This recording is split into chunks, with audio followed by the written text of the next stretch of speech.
मालिक को प्रणाम। सभी अभ्यासी भाई बहनों को नमस्कार। हमारे आश्रमों का उद्देश्य,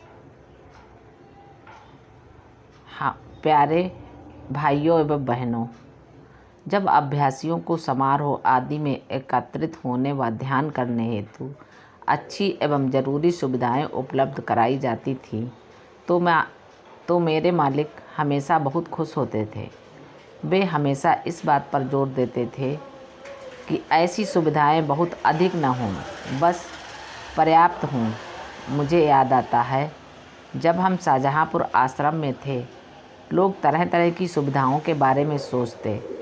फर्श पर गद्दे, खिड़कियों में पर्दे, लोगों के स्टेशन लाने ले जाने के लिए एक वैन, उनकी कुटिया में एयर कंडीशनर आदि आदि। बाबूजी ने मना कर दिया। उनका कहना था, हमें ज़रूरत की चीज़ें रखना चाहिए, ऐश्वर्य की नहीं। वे वैन के लिए भी मना करते थे। इस पर उनका कहना था, यदि तुम लोगों के लिए सब चीज़ें इतनी आसान कर दोगे तो वे यहाँ पिकनिक मनाने आने लगेंगे। वे इसलिए आएंगे क्योंकि यहाँ आराम मिलेगा, बड़े बड़े कमरे, स्नान आदि की अच्छी सुविधा, गद्दे, तकिए, खिड़कियाँ आदि। इसलिए उन्होंने मुझसे कहा, हमेशा याद रखो कि कम से कम सुविधाएं उपलब्ध कराना चाहिए, ज़रूरत से अधिक सुविधा प्रदान न की जाए। उनका अभिप्राय सादगी से रहने का था। अब मैं जब कभी भी भारत में और विदेशों में यात्राओं पर गया, मैंने बड़े बड़े भव्य भवन देखे। दृष्टांत के लिए कमलाकार ध्यान केंद्र, खिलते हुए कमल की आकृति में फैली हुई विशाल पंखुड़ियाँ, कुछ मंदिरों के रूप में जो ताजमहल से भी होड़ लगाते हैं। कभी कभी हम भी अपनी अल्प बुद्धि से सोचते हैं, हमारे सहज मार्ग में भी ऐसे भव्य भवन क्यों न हों। सुंदर सुंदर संगमरमर जड़े लाल पीले पत्थरों से सजे मूर्तियाँ तथा संग की उत्कीर्तन से अलंकृत, और मुझे सदैव अपने गुरुदेव का सादगी का संदेश याद आता है। मेरे समक्ष सबसे बड़ा प्रगटीकरण तब हुआ, शाहजहाँपुर आश्रम पूर्ण हुआ ही था। मैं बाबूजी के निवास पर उनका संगति लाभ ले रहा था। दो बहुत ही अच्छे भक्त अभ्यासी वहाँ आए और उन्होंने बाबूजी को सुझाव दिया कि हमें ध्यान कक्ष के मंच पर लाला जी महाराज की संगमरमर या ग्रेनाइट की मूर्ति स्थापित करनी चाहिए। यदि पूर्णाकार मूर्ति संभव न हो तो आवाज मूर्ति ही स्थापित कर दें। बाबूजी बोले, मैं तुम्हारी गुरु भक्ति की बहुत सराहना करता हूँ। फिर चुप हो गए। उन दो लोगों ने सोचा शायद वे राजी हो जाएंगे। कुछ समय बाद वे बोले, नहीं, मैं मेरे मालिक की मूर्ति नहीं लगवाना चाहता। वे आगे बोले, तुम्हें अचरज हो रहा होगा कि मैं ही मेरे गुरुदेव की मूर्ति लगाने से मना कर रहा हूँ, जो इस ब्रह्मांड में मेरे लिए सब कुछ थे, इस ब्रह्मांड के स्वामी थे। तुम मेरे ऊपर ये आरोप भी लगा सकते हो, मेरे अंदर तुम्हारे बराबर की गुरु भक्ति नहीं। लेकिन मैं तुम्हें समझाता हूँ, वहाँ मालिक की मूर्ति होगी, उस पर फूल मालाएं चढ़ाई जाएंगी, कोई व्यक्ति दीप जलाने लगेगा, कोई गंध समर्पित करने लगेगा, कोई चंदन लेपन करने लगेगा। गंधम समर्पयामि, आसनम समर्पयामि, प्राणानंदम, ये सारे कर्मकांड होने लगेंगे और तब ये एक आश्रम न रहकर मंदिर बन जाएगा। देखिए, मेरे मालिक ने आश्रम और मंदिर में बहुत की स्पष्ट सीमा रेखा खींची है। आश्रमों को मंदिर नहीं होना चाहिए और मंदिर आश्रम नहीं बन सकते। ये हमें सावधानी पूर्वक याद रखना चाहिए।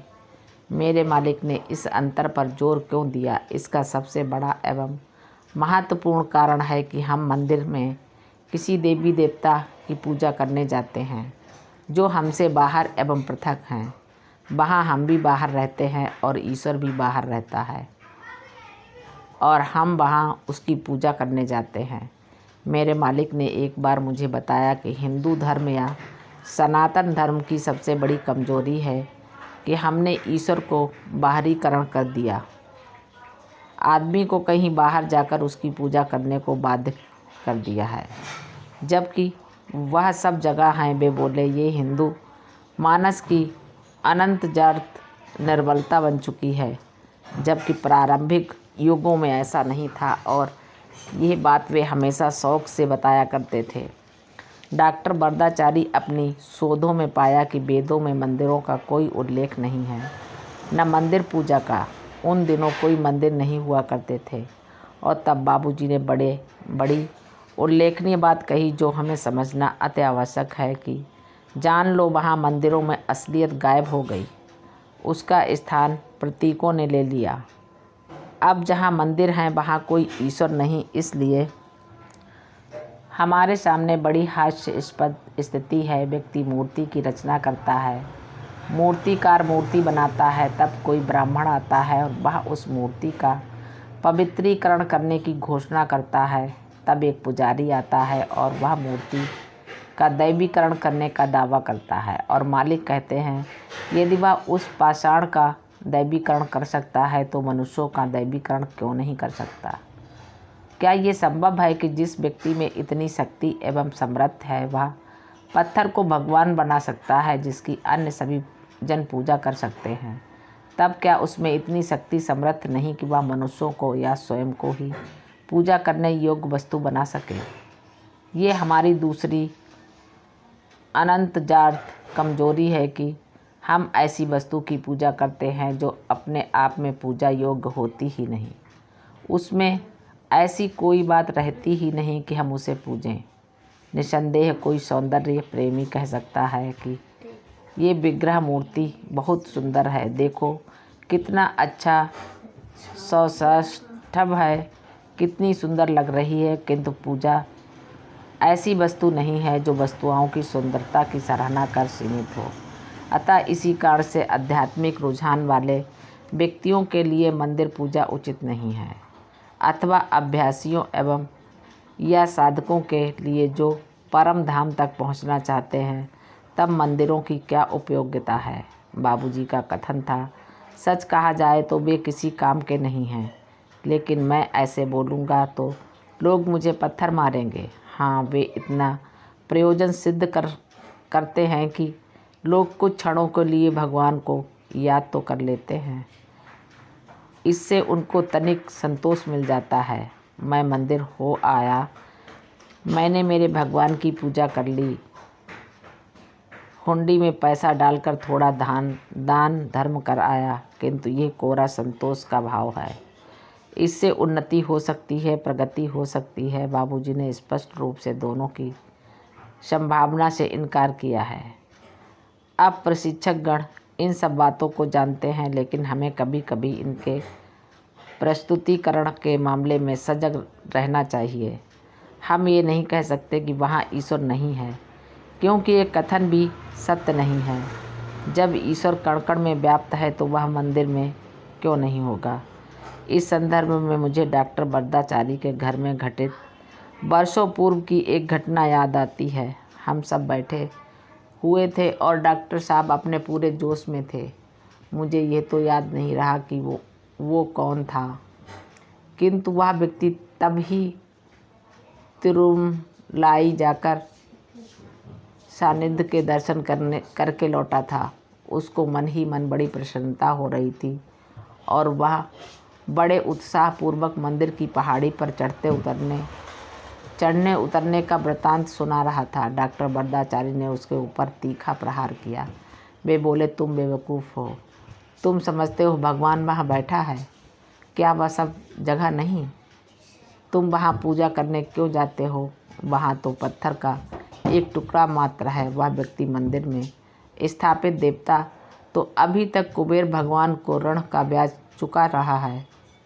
और उन्होंने ऐसी ही कई बातें कहीं। यह आक्रमण आधे घंटे तक चलता रहा। जब ये वार्ता चल रही थी तभी तिरुपति का एक प्रशिक्षक आया और बड़े आत्मसंतुष्टि के भाव में मग्न होकर डॉक्टर वरदाचारी को बताने लगा, साहब मैं तो उस मंदिर में कभी नहीं जाता, निरी मूर्खता है। डॉक्टर वरदाचारी बोले, हाँ श्रीमान जी, आप दूसरे मूर्ख हैं। क्या आप समझते हैं वह भगवान नहीं है? यदि ईश्वर सर्वव्यापी है तो वह वहाँ भी है। लेकिन याद रखें, हम लोगों को मंदिर जाने से इसलिए मना नहीं करते क्योंकि वहाँ ईश्वर नहीं है। हम उनको केवल इतना बताते हैं कि यह आवश्यक नहीं है क्योंकि वह यहाँ हमारे हृदय में भी है। उसकी पूजा यहीं करो। आपको इस काम के लिए बाहर जाने की ज़रूरत नहीं, पैसा खर्च करने की ज़रूरत नहीं। आपको तिरुपति जाने के रास्ते पर या उसकी गलियों में जेब काटने का खतरा नहीं और न ही हत्या होने का खतरा। ऐसा हो चुका है। उनका कहना था, तुम्हें उसको कहीं और ढूंढने की क्या ज़रूरत है, वह तो खुद तुम्हारे हृदय में बैठा है। ये कहानी सुनने का मेरा तीसरा उद्देश्य है कि हमें ये सोचने की गलती नहीं करना चाहिए कि ईश्वर केवल आश्रम में रहता है, मंदिर में नहीं, कतई नहीं।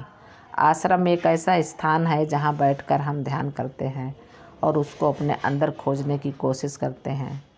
जहाँ वह रहता है, ये केवल ऐसा स्थान है जिसके निस्पंदतामय वातावरण में हम ध्यान करते हैं। चूँकि वहाँ हम बारंबार ध्यान में बैठते हैं, वहाँ का वातावरण इस कार्य के अनुकूल बन जाता है और तब अंतर में उसको खोजा जाता है। जिस पल हम सोचने लगते हैं हम केवल आश्रम में ही ध्यान कर सकते हैं या आश्रम में ही शांति मिल सकती है या केवल वही हमें अपना लक्ष्य प्राप्त हो सकता है और ये कार्य हमारे घर में, झोपड़ी में या प्रसाधन गृह में संभव नहीं है, तब तो हम फिर से पुरानी वाली गलती कर रहे हैं। हमने आश्रम को मंदिर बना दिया और फिर से अपनी पुरानी पद्धति की ओर फिसल गए। मालिक को प्रणाम। सभी अभ्यासी भाई बहनों को नमस्कार, धन्यवाद।